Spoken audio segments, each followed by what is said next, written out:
Someone once told me that in life you can always count on two things, and that would be taxes and death. But in the world of women's college basketball, I always believe that you can count for the ACC to be in the hunt every single year for a national title. And I don't think this season will be much different. It is ACC Preview Day right here on Locked On Women's Basketball. Ogunbowale for the win. You are Locked On Women's Basketball, your daily podcast on women's basketball.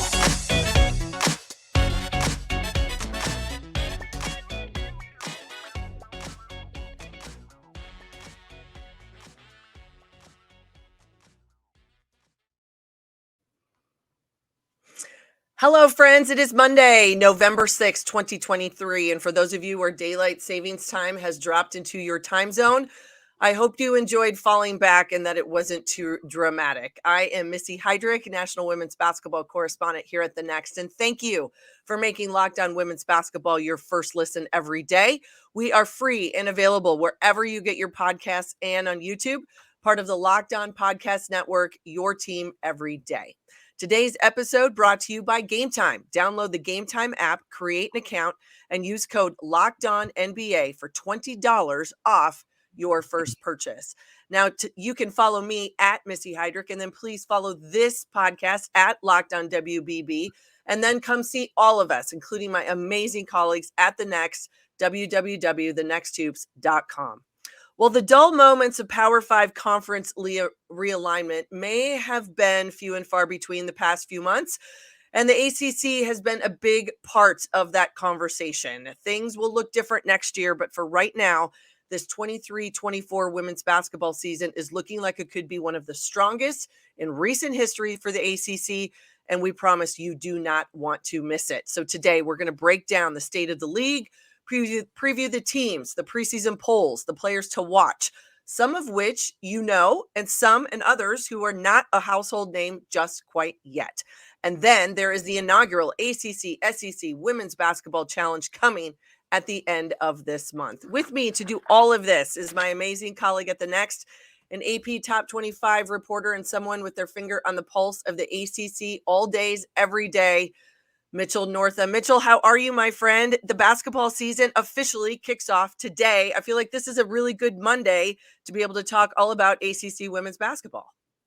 Yeah, I'm great, and thanks for having me. One of the first games of the day is Duke. They'll play Richmond, I think, here at 11 o'clock, and it's going to be a fun week. And Virginia Tech's in a big game later this week in Charlotte, and then I'm driving down for. They're going to play Iowa. Two Final Four teams going at it at a neutral site. So, yeah, it's getting underway. Not quite as we speak, but very soon. Absolutely. Okay, so you were at ACC Media Days. Tell me a little bit just maybe about, as we said, there's a lot going on the national scale. The landscape of college athletics is changing like daily. And we know the ACC will look different a year from now. But as it sits today, when you're there at Media Days, what's the vibe around this league? There has to be a major excitement around women's basketball, not only for the showcase that the league had a year ago, but then what everyone is anticipating it can be for this season. Yeah, so last season, the ACC led all conferences with NCAA tournament teams last year with 8. And I think there's a lot of people that are expecting that to be much of the same, where the league sends half, if not more, of its teams to the NCAA tournament.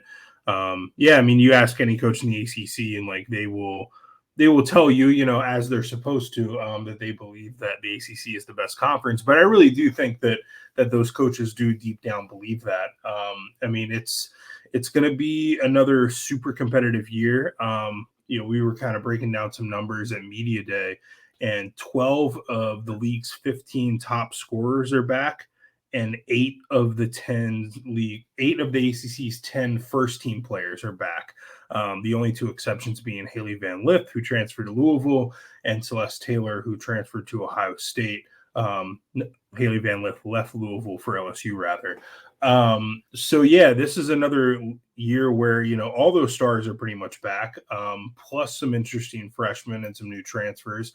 I really think that 5th COVID year has been, valuable to the ACC in terms of just like making it more competitive and growing these players' profiles as they're in the league, especially at Virginia Tech, where two-time reigning ACC Player of the Year, Elizabeth Kitley, back for another run. So yeah, I think the vibes are good. I had someone ask me that the other day, and I said, that pendulum that we've seen with that extra year in the COVID concept, I mean, it's going to switch back. The pendulum is going back the other direction. We know that's going to happen, but most of these teams are going to reap that benefit this season. And you mentioned Virginia Tech, and so I want to talk about the Hokies because I was so impressed on what they did last year. It felt like Kenny Brooks put this team together. He did what he had to do, and he has the last couple of seasons gone to the portal, found players that fit into the system that they needed. That's what helped them to get to the Final Four. But then it's almost like hitting the lottery when you say that your two-time reigning ACC Player of the Year is going to come back. She wants to play with her good friends. Your starting point guard returns. You go into the portal again. I'm having a hard time finding somebody that is going to be at that level or can beat Virginia Tech on a consistent basis. I feel like they have put themselves in a really good position to make a run back to the Final Four. They're certainly going to be the hunted this year. Like they're the best team in the ACC, I think, certainly on paper and certainly based on, when you look at what they did last year and the key pieces they bring back. At center, of course, is Kitley, 6'6", WNBA prospect, two-time ACC Player of the Year. But then I think respect and admiration is really growing also for Georgia Amoore at point guard. She kind of broke out in the postseason last year, won the MVP of the ACC tournament, and then was also the most outstanding player, I think, at the Seattle 3 regional, and was just a very important player in their run last year in terms of distribution, but also being able to create her own shot. She's really grown into this great three-point shooter. I kind of did an informal survey of some ACC players in media day and asked them, who the best player not on your team is. And Amoore was the answer that I got the most. So, you bring her back. You also bring back Kayla King, who's, kind of a classic 3-and-D sort of wing. And then Kenny went to the portal, and he gets Rose from Minnesota and Matoda from Michigan State and Olivia Sumael from Wake Forest. And then he also, brings in, I think, 4 top 100 recruits. So a good freshman class this season. And the one top 100 recruit that they got last year, Carly Wenzel, she's eligible to play this year after taking a red shirt last year. So it's, the thing that they didn't have last year was depth. So not only do you bring those stars back, like the Kitleys and the Amoores, but now Kenny Brooks can look down his bench and see people that can help them win games. Yeah, I think that's a big piece of it. You mentioned that depth side because, you get so much out of a player like Elizabeth Kitley, and she's a double-double machine. Yet if she doesn't have to play 28, 30, 32 minutes a game, that can be really good down the stretch for that team and give them that piece of it. And I think the recruiting class, those younger players, and even if some of those freshmen in that top 100 class don't see a lot of time on the floor early in the season, just think about the experience and what they're doing going day in, day out in practice. That's where you can learn too.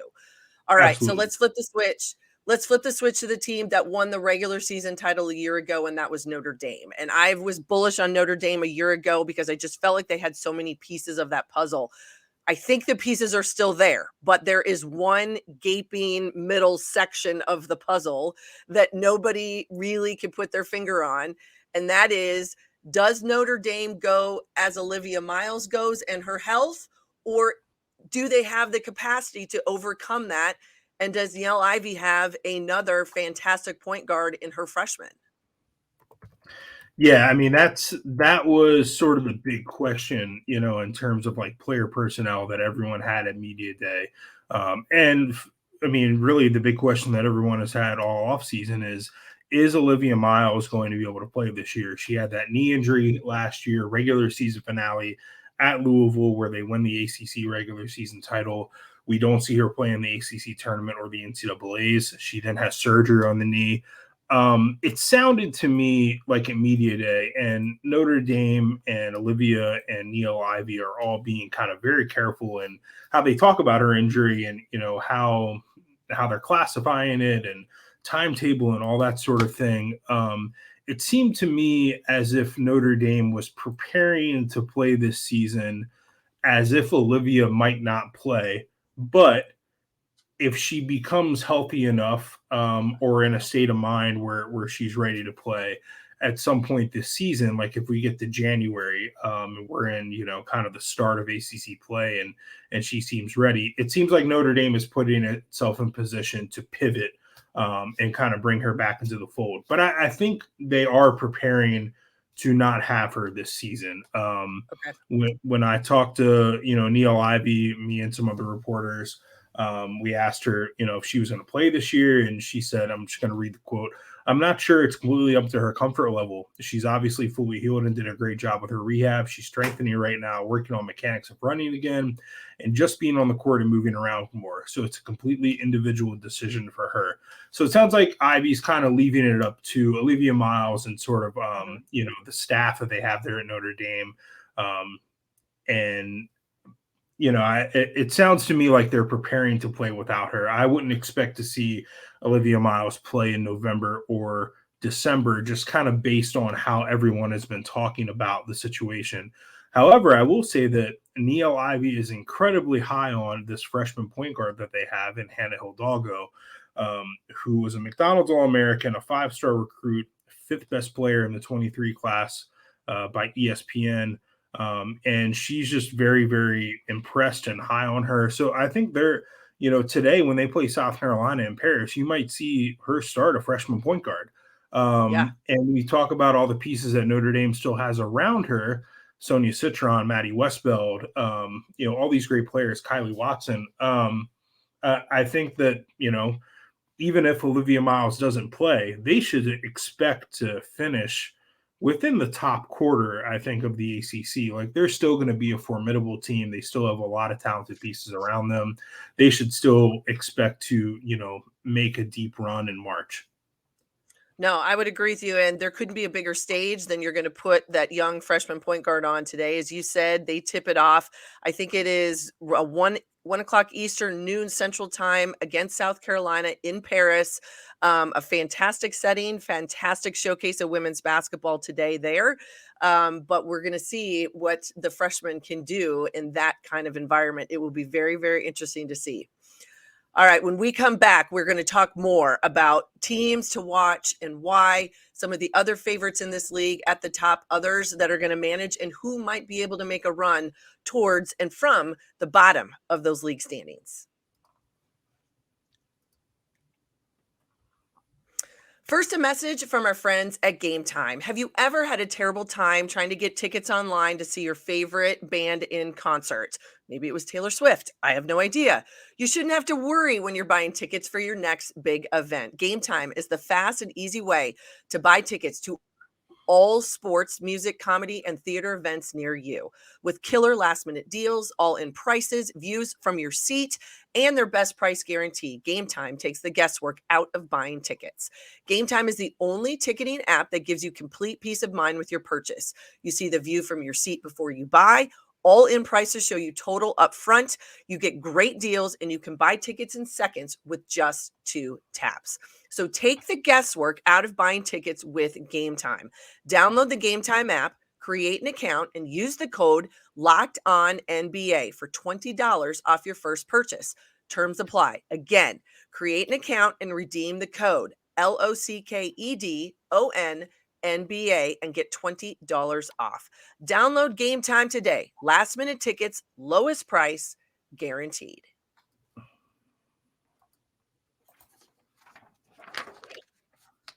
Hi, everybody. I am Missy Heidrick, and thank you for making Locked On Women's Basketball your first listen every day. For our everydayers tomorrow on the show, Howard Megdal will continue our college basketball preview coverage. And now that the regular season is here, we've got so much more for you. I am here with Mitchell Northam. He covers the ACC and so much as well. All right, Mitchell, we've talked about Virginia Tech. We've talked about Notre Dame. They received the top 2, the amount of votes at the top 2 of the preseason poll for the ACC this year.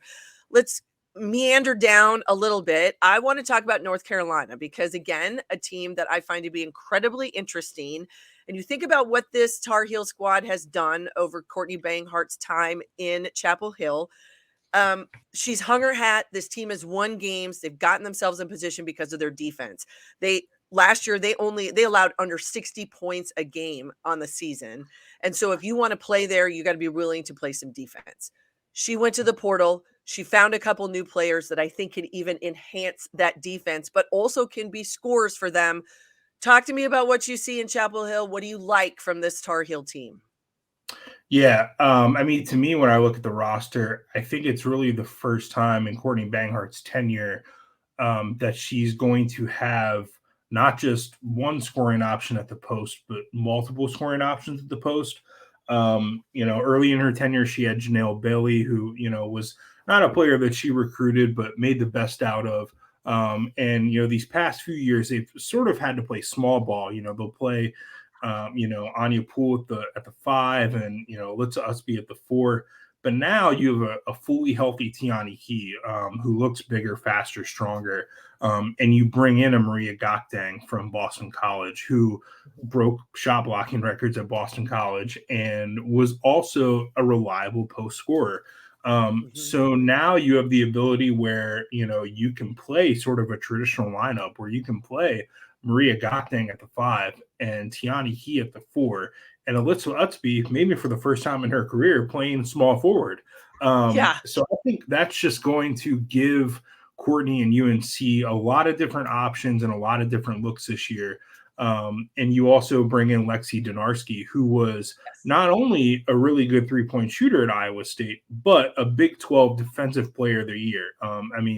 Regarded as, you saw her, up close there in the Big 12, regarded as one of the best perimeter defenders, I think, in all of college basketball.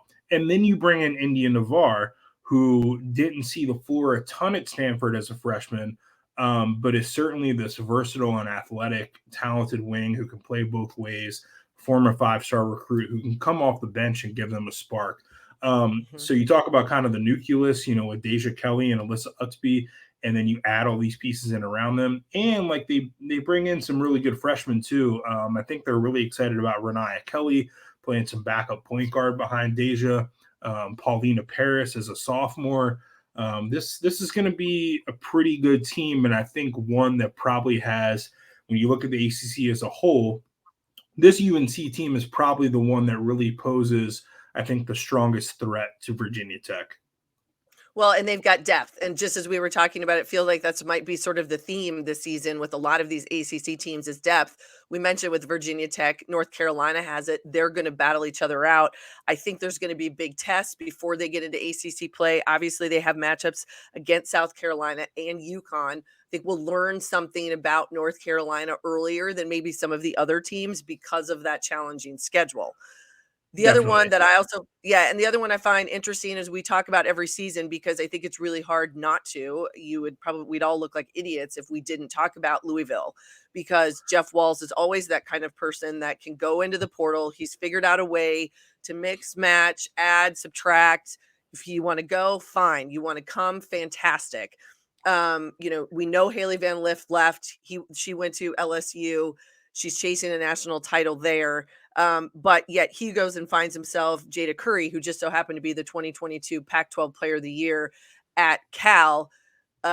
What's the vibe around Louisville? What is the conversation? And what are you hearing from Jeff Walz? Because we know he's not going to give much away, but he has a way when time is right. This team always seems to perform when it comes to the postseason. Yeah, the vibe I got from Jeff Walz, at ACC Media Day was someone who has sort of accepted that this is what college basketball is now.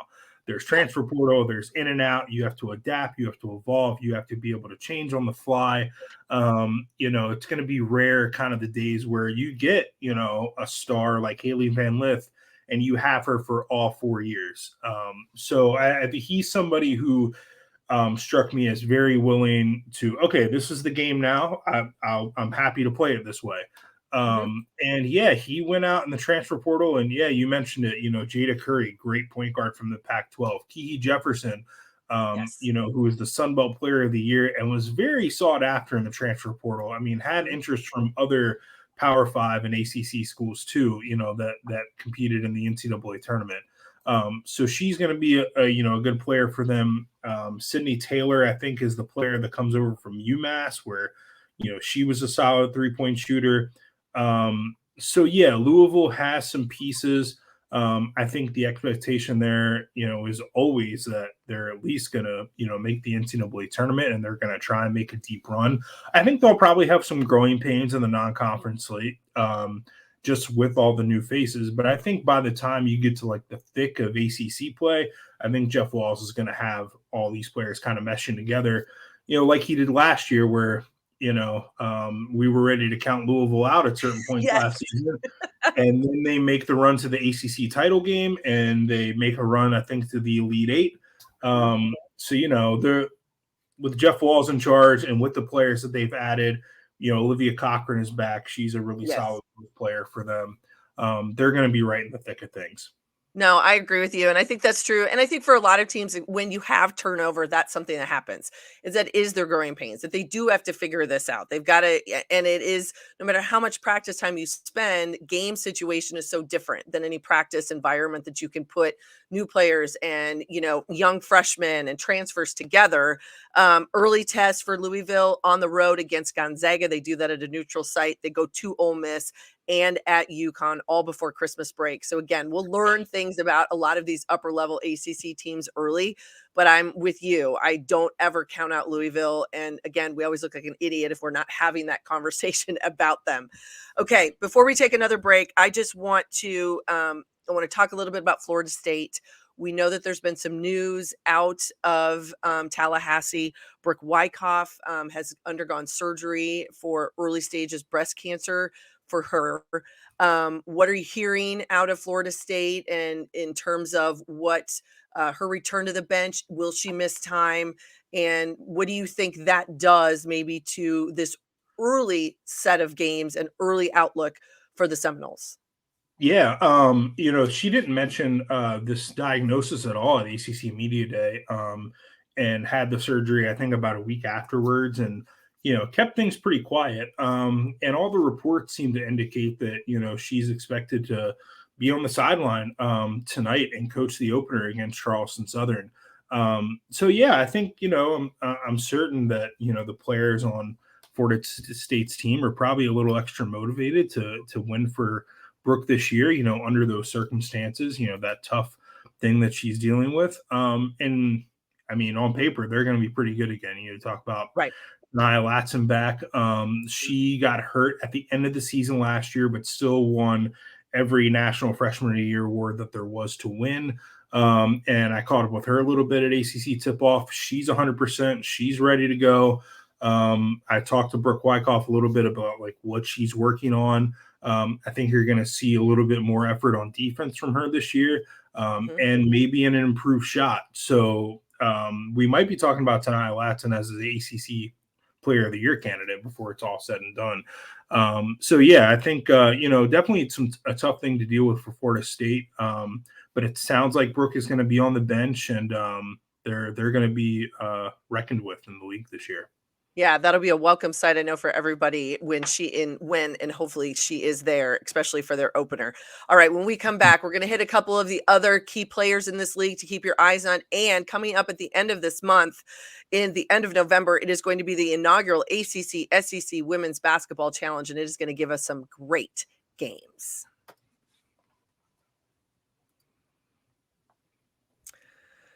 But it is time to continue to go early this NFL season with FanDuel, America's #1 sportsbook. Right now, new customers get $150 in bonus bets with any winning $5 money line bet. For those of you that bet on the Vikings yesterday, congratulations, late game heroics. Or if you bet against the Cowboys yesterday, well, then you were going to be big in the money line as well. So just remember, that's $150 if your team wins. If you've been thinking about joining FanDuel, there's no better time to get into the action. The app is so easy to use. There's a wide range of betting options, including spreads, player props, over-unders, and more. So visit FanDuel.com/LockedOn and kick off this NFL season. FanDuel, the official partner of the NFL.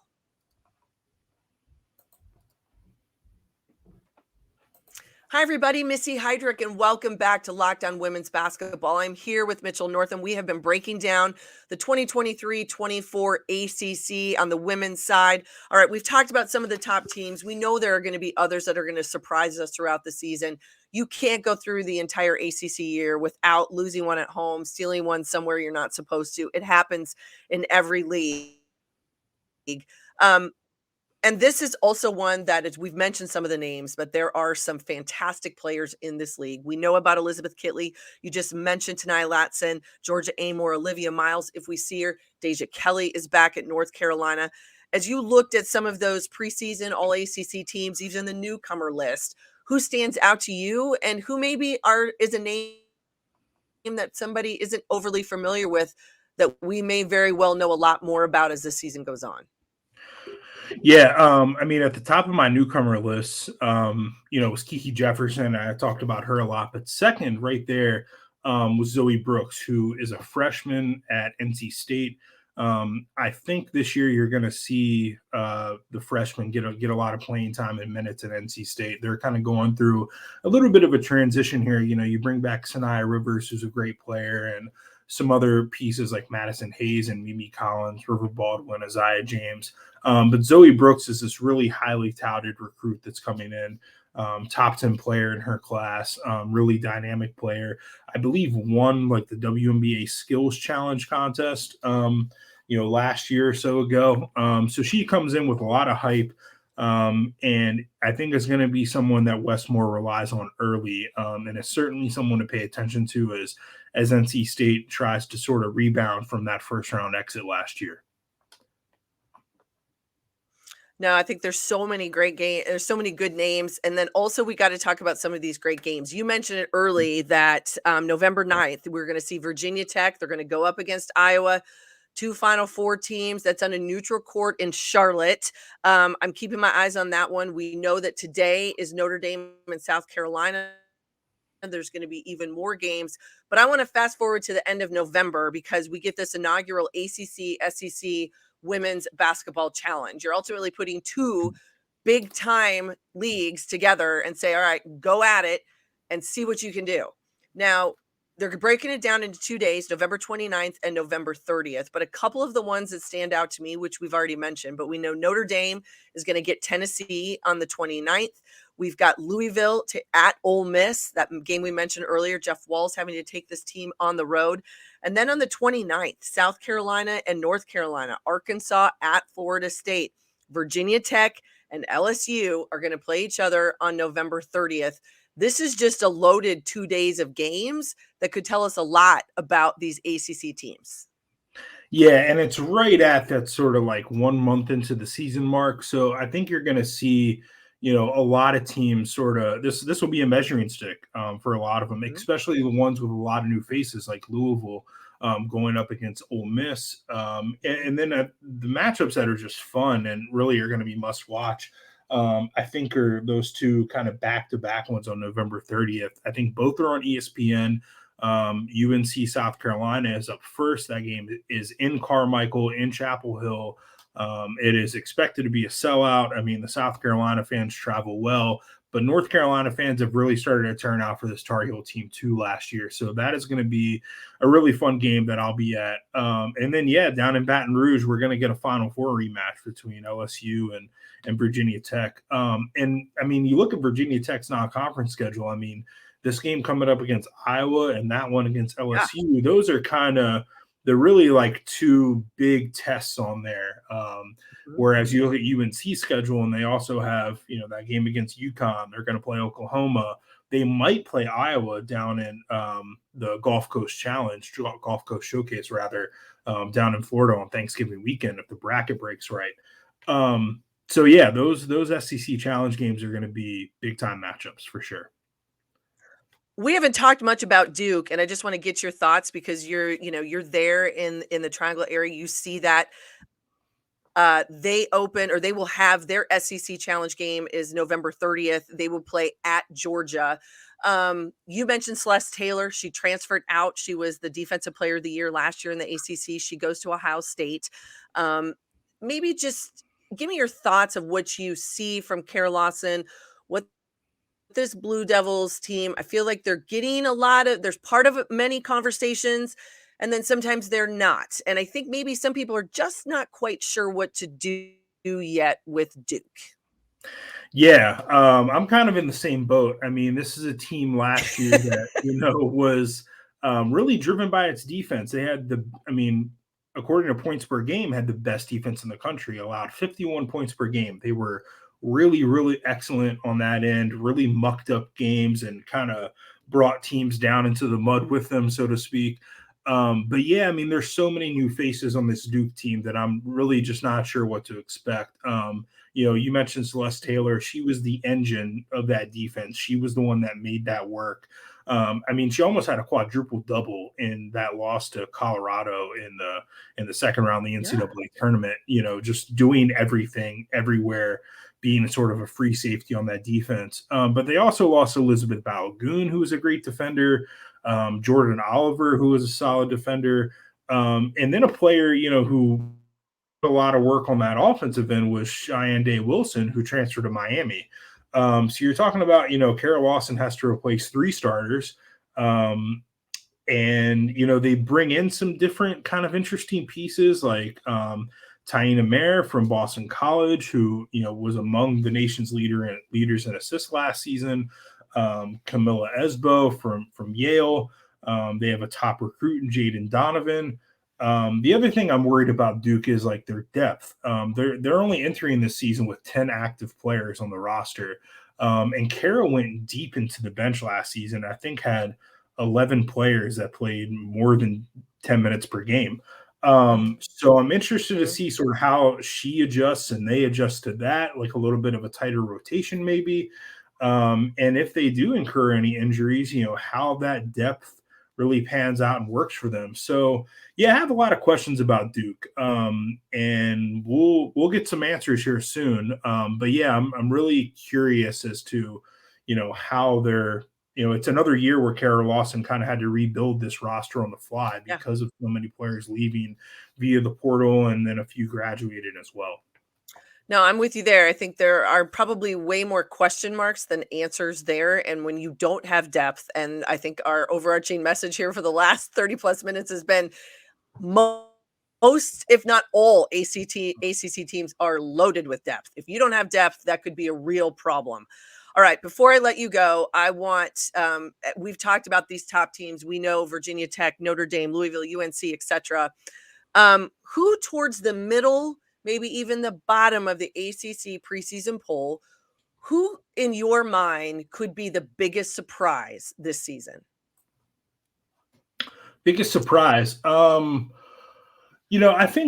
I think there's a real chance that Virginia plays in the NCAA tournament this year. Last season they started the season out 12-0 and finished it 15-15. They had a lot of injuries like right there in the middle of the season. A lot of key players go down. But Sam Brunell is back. She's going to be a key player for them. They brought in a lot of really talented freshmen, and the vibes seem good in Virginia. They've sold out some games and stuff already and some season tickets. And I just kind of believe in Coach Mox.